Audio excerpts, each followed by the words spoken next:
আসসালামু আলাইকুম গাইস। আজকে একটি ডিশ হচ্ছে, এর জন্য মাংসের উপর পেঁয়াজ দিল। এগুলো হচ্ছে হাঁসের মাংস। আদা বাটা দিয়েছে, এরপর গরম মশলা বাটা দিল, রসুন বাটা, লবণ, মাংসের মশলা, মরিচ, হলুদ, সরিষার তেল এটা মেখে নিচ্ছে। আর এটি রান্না হচ্ছে। এখন দিল তেল, এই চিংড়ি শুটকি গুলো দিয়ে রান্না হবে। পেঁয়াজ দেখুন, হাঁস রান্নাটা এদিকে কেমন হচ্ছে, খুব সুন্দর হচ্ছে। রসুন বাটা, মরিচ গুঁড়ো, হলুদ গুঁড়ো, চিংড়ি শুটকি কষানো হয়ে গিয়েছে। এটিতে এখন পানি দিচ্ছে। এখন দিয়ে দিল বরবটি,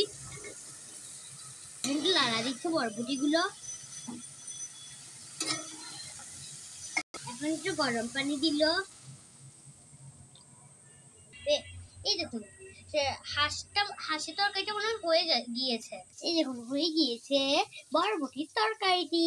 এখানে হয়ে গেল হাঁসের মাংস, এখানে হয়ে গেল বেগুন ভাজা।